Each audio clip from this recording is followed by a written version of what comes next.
Hey everybody, I'm Ryan. Today we're going to talk about the Standard metagame. Standard is almost a week down, and there has been some challenges on Magic Online, there's been some leagues, and I wanted to talk about the breakdown of Standard. So this metagame that we're going to be looking at is Challenge Top 32s and League 5-0s. So let's look at it.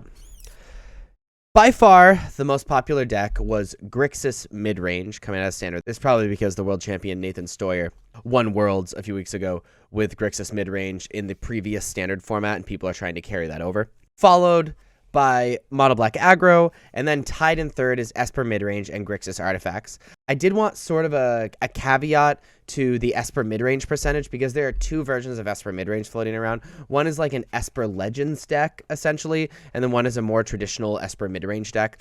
I grouped them into the same deck for this graphic because a vast majority of the decks were the Legends deck, but some numbers in that percentage are the mid-range deck. So let's take a look at these decks that are at the top of the format right now. So Grixis Midrange is pretty much exactly what you would think. It is valuable creatures, efficient spells, centered mostly around 1-for-1s and powerful cards like Invoke Despair and Fable the Mirror Breaker to get huge card advantage, card selection, get enhanced mana. And then you cast things like Shieldred and you remove things out of the way and protect it with counter spells. And it is a super, super powerful deck. Mono Black Aggro got some sweet cards in Gix and Phyrexian Fleshgorger. Phyrexian Fleshgorger particularly seems like a pretty powerful card in this deck because, it can be a 3-mana Menace, Lifelink, 3/3 on turn 3, or if you draw them late in the game, you can play it for a lot of mana. And maybe the most important card that was added was Misery Shadow, the 2-mana 2/2 that has fire breathing, essentially, except for toughness as well. And it makes things get exiled that your opponent control when they die. So Mono Black Aggro got a lot from the Brothers War, and that's really showing in a lot of these tournaments.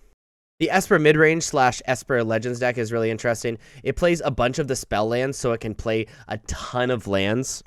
It plays 4 Argando, 4 Adawara, 1 Takenuma, so it plays 29 lands, and then plays exclusively legendary creatures in the main deck, and all very powerful legendary creatures going off of the power of Plaza of Heroes being able to protect them.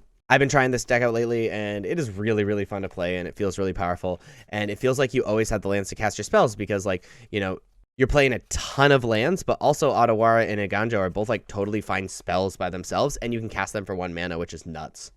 And Grixis Artifacts, or Grixis Sacrifice, I think it's labeled on MTG Goldfish, is centered around Saheeli, cards like Experimental Synthesizer and Mishra's Research Desk, to get card advantage, Oni Cult Anvil to sacrifice those artifacts, and of course very powerful spells like Fable of the Mirror Breaker to really push itself into being a powerful mid-range deck.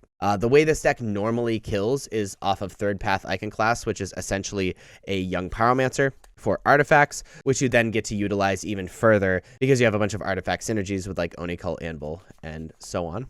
So that isn't just the metagame that we are going to be looking at. We're also going to be looking at the Standard Top 8 metagame. There are 2 challenges this past weekend. Of those 2 challenges, the deck that was the most successful and arrived in the top 8 the most was Esper Midrange. Again, mostly this Esper Legends deck. And tied in second was Grixis Artifacts and Grixis Midrange. So we've already looked at these decks, but Esper Midrange being tied in third most popular deck, but having the most top 8s, I think is pretty impressive.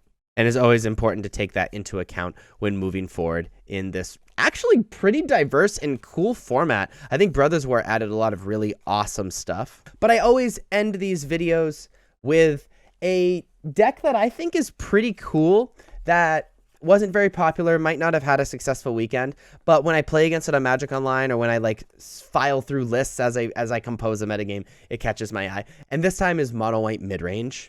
So this Mono White Midrange deck, every time I look at it, I'm just yeah, it's playing some pretty powerful spells, and it's doing some pretty strong things. But, do I really want to play it? Is it really that powerful? And the answer is yes.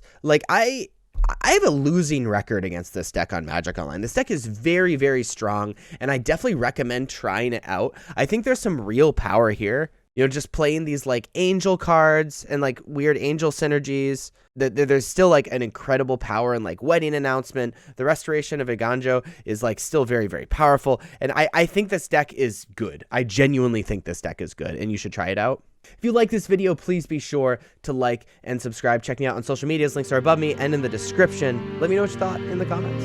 See you next time. Bye-bye.